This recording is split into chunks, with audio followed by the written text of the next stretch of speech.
semana te cuento sobre una app que te puede ayudar para que no te hagan tranza en la gasolinera y sí recibas litros de a litro. Te cuento sobre el informe a un año de la masacre en Tlatlaya, te explico qué es el presupuesto base cero y te cuento sobre la salud del presidente Enrique Peña Nieto y hacemos un análisis de cómo se maneja este tema en Latinoamérica.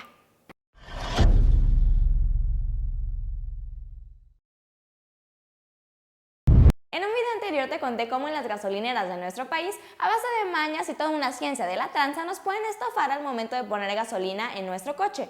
Y así es como se han desarrollado 3 nuevas formas para robarte en una gasolinera. Entonces, en este video me toca contarte cómo pronto podrás defenderte y con suerte erradicar estas prácticas de las gasolineras de México. Como lo oyes, una aplicación creada por 3 jóvenes yucatecos podrá ayudarte a que recibas litros completos de gasolina. ¿Y cómo lo hace? Es simple. La app va acompañada de un dispositivo de bajo costo y fácil aplicación que tienes que colocar en el tanque y este es el que mide los litros exactos. Además, con ayuda de tu celular o de una tableta y el GPS podrás identificar cuáles son las gasolineras tranzas que no sirven litros de a litro. Ya ves, la tecnología bien utilizada también puede funcionar para que no nos vea la cara. En algunos países latinoamericanos, la salud de sus mandatarios es casi un secreto de Estado. Y en el caso mexicano tenemos el antecedente de los padecimientos de Enrique Peña Nieto, que ha requerido intervención quirúrgica en al menos 2 ocasiones. Pero, ¿cómo se ha manejado la comunicación de su salud hacia la opinión pública? En el video de hoy te cuento qué pasa en este caso y los contrastes de América Latina.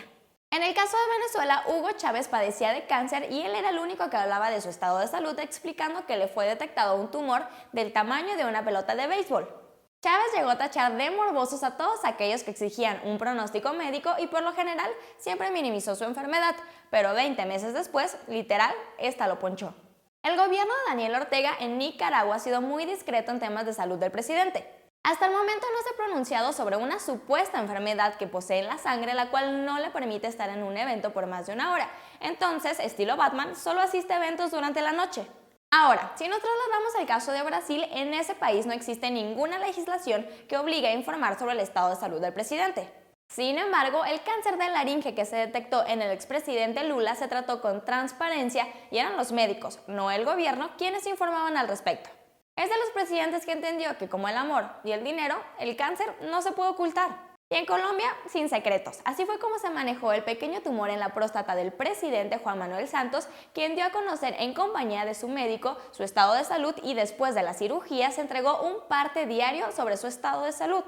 Así es como debería ser, ¿no? ¿Y qué de México? Bueno, se ha sido transparente hasta el momento y la presidencia ha informado a través de sus comunicados la salud del presidente. Al menos así lo hizo en julio de 2013 y el 26 de junio del presente año. Y bien, en México sí se ha hablado sobre las intervenciones quirúrgicas que ha recibido el presidente Enrique Peña Nieto, pero no se ha abordado los cuestionamientos por parte de la opinión pública y ciertos periodistas que hablan sobre un posible cáncer.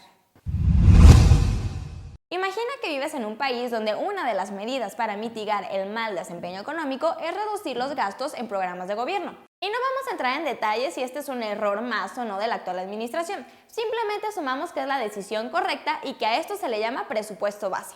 Bueno, esto no es un ejemplo, es la realidad y esto sucederá en 2016 cuando el gobierno se ponga estricto en la asignación de recursos. ¿Y qué diablos es el presupuesto base? Bueno, la principal diferencia con administraciones anteriores es que este no parte de la inercia, sino que el presupuesto base cero parte de la identificación de las necesidades para la planeación nacional. ¡Órale! Suena bien, ¿no? Y esta medida se toma con el dinero que sustenta proyectos para ti o para mí y la burocracia, los sueldos de los funcionarios y la evidente corrupción que existe en nuestro país queda intacta. Pero bueno, no seamos pesimistas, conozcamos las ventajas que en la teoría tendría. Alinear el gasto público de mejor manera a las metas y objetivos del Plan Nacional de Desarrollo, gastar mejor y con mayor agilidad cada peso de la Administración Pública Federal, poner en marcha medidas de austeridad para disminuir los gastos de operación del gobierno federal. Todo esto suena excelente y de hecho es la primera vez que se propone algo así en la historia de México, por lo que hay que felicitar a Luis Videgaray. El problema, sí, es que existe poca claridad y opacidad en la forma de implementar esta medida, ya que Hacienda pretende funcionar varios programas y de esta fusión no se explica cuánto dinero va para cada uno, es decir, no hay objetivos ni indicadores. Y bueno, bien lo sabemos, lo que no se mide, no se controla. ejecución extrajudicial de 22 civiles en Tlatlaya, Estado de México, se dio a conocer que los militares tuvieron la orden de abatir civiles con la llamada Operación Dragón.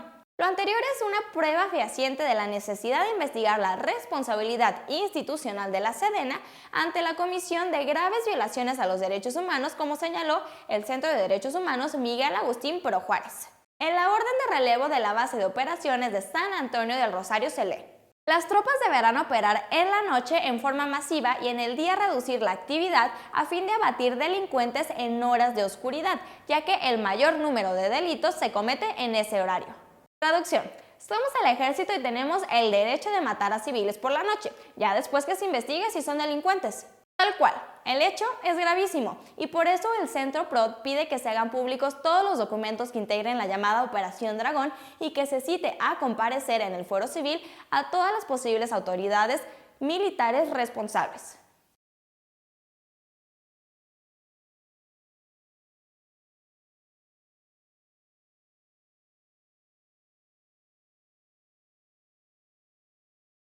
Muchísimas gracias por ver el video de esta semana, espero que te haya gustado, espero tus comentarios como siempre acá abajo y te invito, a compartir este video, a darle pulgar arriba si te gustó y suscribirte al canal. También te invito a que conozcas nuestras diferentes redes sociales y nuestro sitio web donde diariamente generamos mucha información para ti.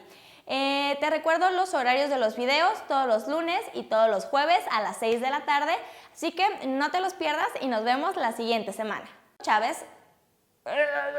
Y no vamos a entrar en detalles si esta es una... Y no vamos a entrar en error, simplemente... ¿No vamos a entrar en error? ¿Neta, Carla? ¿Neta? La realidad...